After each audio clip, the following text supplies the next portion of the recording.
Olá, irmão. Sim, é verdade que a volta do Senhor Jesus pode ser a qualquer momento. Nós, a igreja, estamos esperando, aguardando o nosso Senhor Jesus voltar. Todos verão a volta do Senhor Jesus. Os demônios verão. As pessoas que morreram sem o nosso Senhor Jesus Cristo e estão no inferno hoje serão ressuscitadas e verão o Senhor Jesus Cristo no juízo final e serão lançados no lago de fogo e enxofre, a saber, a segunda morte, juntamente com o anticristo, com a besta, com o falso profeta e com os seus seguidores. Mas isso é lá no juízo final. Antes do juízo final, nós teremos o trono branco, o julgamento das obras para a igreja. Nós teremos o julgamento das nações que adentrarão o milênio. E tudo isso está nos nossos vídeos passados. Agora eu quero fazer apenas um apanhado rápido aqui sobre a gloriosa volta do nosso Senhor Jesus esperada por Israel. As profecias de Israel, dadas a Israel pelo profeta Daniel, principalmente. Então há uma confusão aonde os nossos irmãos tentam encaixar a relação do nosso Senhor Jesus com a igreja e Israel, tornando um só, tornando o trato de Deus com Israel a mesma coisa com a igreja, gerando uma grande confusão. A igreja que dá o dízimo não se circuncida. Circuncidar-se faz parte também do trato de Deus, da aliança de Deus com Israel, a circuncisão. Então a igreja pega altares, mas não sacrifica animais nesses altares. Então é uma confusão muito grande, irmãos. Mas isso se dá porque a maioria das pessoas que estão numa religião cristã são carnais, né? Então nós precisamos fazer essa separação da relação do nosso Pai com Israel e do nosso Senhor Jesus com a igreja. Então nós vamos ler Mateus capítulo 24 sobre essa ótica. E aí fica muito fácil a compreensão, irmãos. Fica muito fácil. Quem é espiritual entenderá. Mateus 24. E quando Jesus ia saindo do templo, aproximaram-se dele os discípulos para lhe mostrar a estrutura do templo. Jesus, porém, disse: Vedes tu isso? Eu vos afirmo, não ficará pedra sobre pedra. Estando assentado no Monte das Oliveiras, achegaram seus discípulos em particular, dizendo: Quando serão essas coisas? O sinal da tua vinda e do fim do mundo. Fim do mundo, irmãos. Nós esperamos o fim do mundo. Os judeus esperavam, mas eles não esperavam como nós esperamos a igreja. Por quê? Porque a igreja era um mistério revelado pelo apóstolo Paulo a nós. Mas até este momento das cartas sendo escritas aqui, os evangelhos, os judeus não tinham as cartas de Paulo. Os discípulos estão falando aqui com o Senhor Jesus baseado, nós sempre vamos nos basear nas escrituras, mas as escrituras que eles tinham no Velho Testamento. Eles não tinham as cartas de Paulo. Então, através do profeta Daniel, Deus prometeu que traria um descendente de Davi, queria reinar um reinado de paz aqui na terra, por 1000 anos, o 7º milênio. Nós já estamos no 6º milênio, daqui a pouco entraremos no 7º milênio, que será o reinado milenar do nosso Senhor Jesus Cristo, irmãos. Então, os judeus esperavam essa profecia de Daniel, que segundo Daniel, ele datou os reinos que viriam, levaria 490 anos. Até aqui, nesse exato momento, 383 anos já se cumpriram. Então faltariam só 7. Então eles perguntam aqui, é agora? Tipo, o senhor vai antecipar um pouquinho? Ou é daqui uns dias? Faltava o quê? A morte do ungido. Veja os nossos vídeos sobre a série, nessa série A Volta do Senhor Jesus. Lá vai estar especificado a datação de Daniel para 490 anos. A morte do ungido e a vinda do anticristo. Então ele estava esperando os próximos acontecimentos. A morte do ungido, a ressurreição do ungido, a vinda do anticristo, a destruição do anticristo e o reino milenar. Então eles estavam vivendo, eles iam ver isso, se a profecia de Daniel seguisse o curso normal, né? Então vamos lá, vamos continuar. E Jesus respondendo disse: acautelai-vos que ninguém vos engane, porque muitos virão em meu nome, dizendo ser eu sou o Cristo.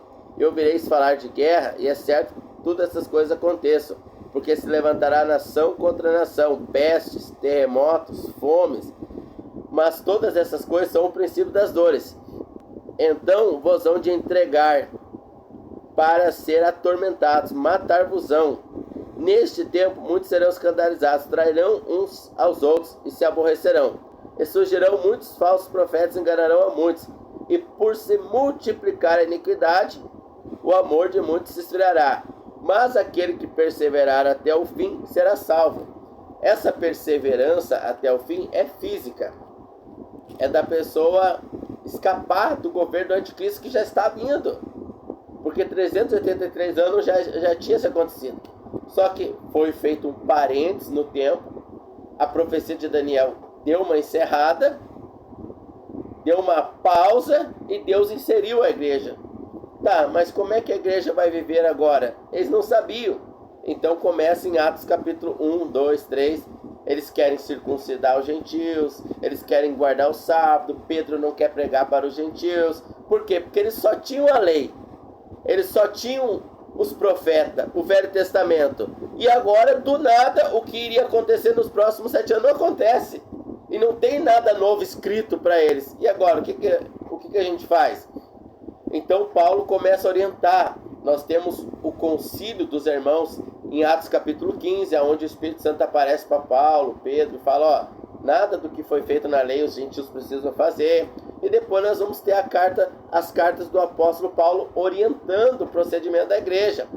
Quando a igreja estiver encerrada, a última alma for salva, o parênteses fecha, a igreja é tirada, então Deus volta a tratar os últimos 7 anos que faltavam. Vindo então o anticristo, por 3 anos e meio ele vai trazer um reinado de paz, e mais 3 anos e meio de grande tribulação e os juízos de Deus sobre a terra.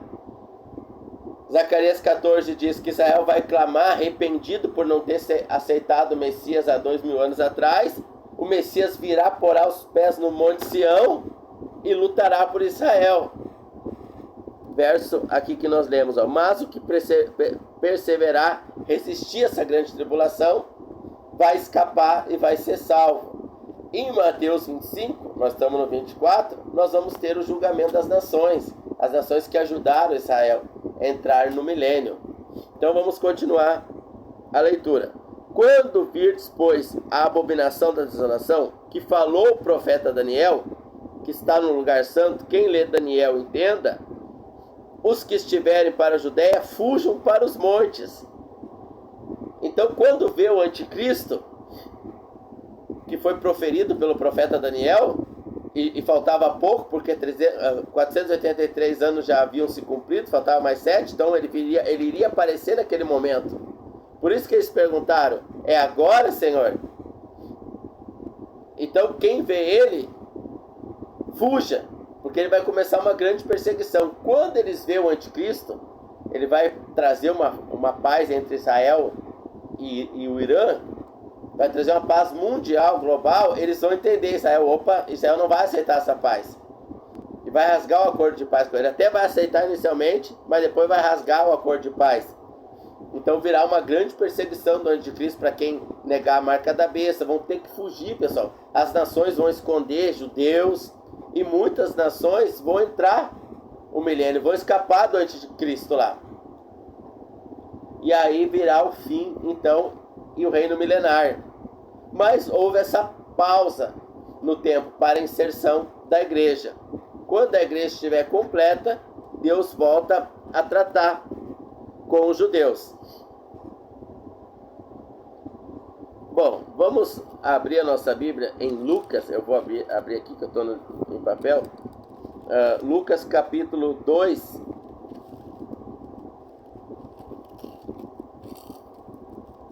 Verso 25.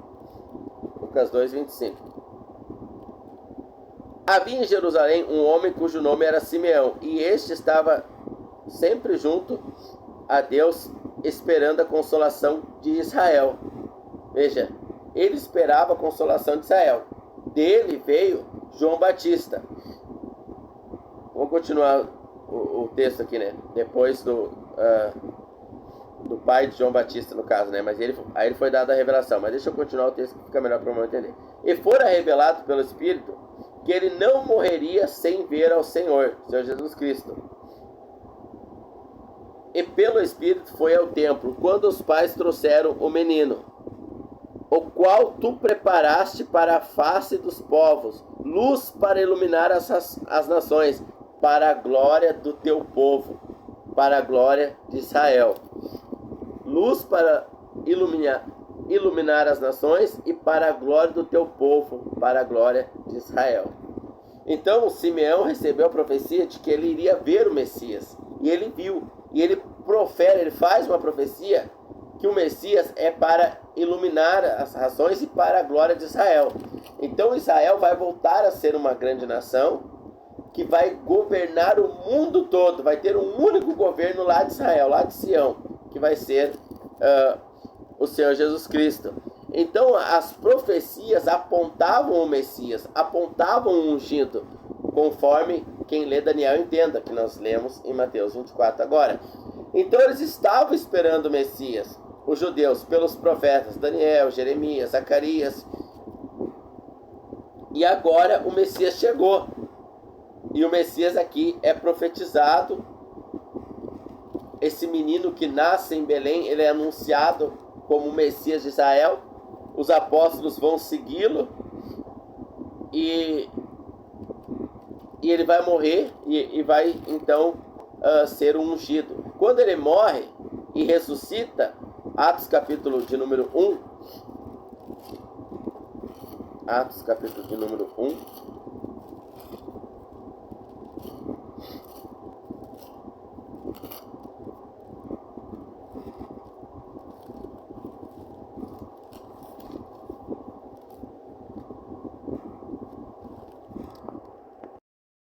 Verso 6.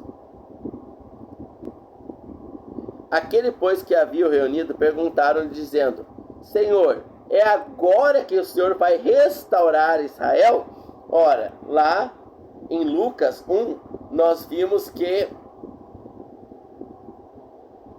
ele profetizou que este nascido em Belém ali, o menino que foi levado ao templo, era Jesus. E ele ia trazer a glória a Israel.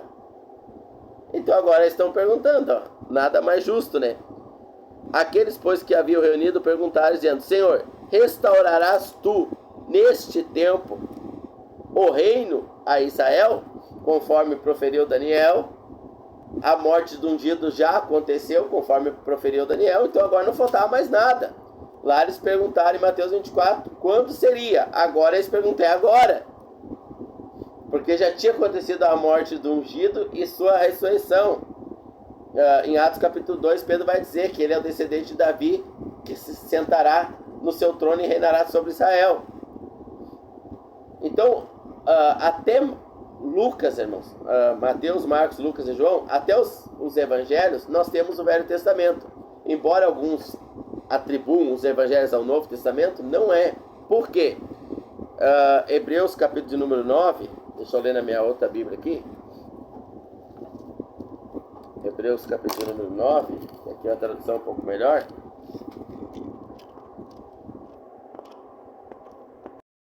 Nove 16. Porque onde há um testamento é necessário que venha a morte do testador. Porque um testamento só é válido após a morte do testador. Então, o Novo Testamento começa em Atos dos Apóstolos, porque ali nós temos já a morte do testador. Então, agora, nos Evangelhos ele está vivo. Ainda é o Velho Testamento. Eles estão esperando ali o Messias, o ungido que Daniel profetizou. Ele veio. João Batista o anuncia em João 3. Ele veio para trazer glória a Israel e ser luz para as nações, para reinar Israel. Zacarias capítulo 14, quando Israel estiver sitiada pelo anticristo, porque lá em Mateus 24 nós lemos: quando virdes o abominável da desolação sentada no templo do Senhor, profanando lá. Então o anticristo vai vir, vai profanar, vai criar uma aliança entre árabes e judeus, entre o mundo inteiro. Israel vai perceber, Zacarias 14, vai clamar ao Senhor, vai estar sendo destruída, as mulheres estrupadas, vai estar sendo totalmente destruída, vai clamar ao Senhor, o Senhor virá na sua segunda vinda e pousará seus pés no monte Sião, e ali ele implantará o seu reino prometido a Davi. Então por isso que eles perguntam em Atos aqui. Agora, como nós lemos em Hebreus, nós temos então um novo testamento, uma nova aliança que é da igreja. Quando a última alma for salva, então a igreja ela é tirada e o Senhor volta a tratar com a humanidade, implantando o seu milênio. A igreja vai governar com o Senhor Jesus Cristo o milênio. E as pessoas que escaparem da grande tribulação que virá promovida pelo anticristo e do juízo de Deus sobre a terra, elas vão adentrar em corpos físicos normais, não glorificados no milênio. Vão ter filhos no milênio. Não vai permanecer pecado no milênio. Se uma alma pecar, ela vai cair morta na hora. Quem nascer no primeiro dia do milênio vai viver 1000 anos. Quem nascer no terceiro século vai viver 700 anos. Prosperidade agrícola. Tudo que é tipo de alimento que já foi extinto, inimaginável, nós vamos saborear. Não vai ter tranca nas portas, não vai ter frio nem calor, temperatura amena. O jardim do Éden restaurado, irmãos. Oh, glória a Deus. Aleluia. É isso que nós esperamos. E depois do milênio nós vamos para a eternidade física. Teremos corpos físicos, irmãos. A vinda do Senhor Jesus é a nossa alegria. Aqui é uma barraca corruptível, fraca. Depois da volta do Senhor Jesus Cristo, um corpo igual dele, glorificado, que nunca morre, nunca envelhece, corpo físico. Glórias a Deus pela vinda do nosso Senhor Jesus Cristo. Breve ele virá. Deus abençoe a todos nós nesses estudos que nós estamos fazendo sobre a volta do nosso Senhor Jesus Cristo.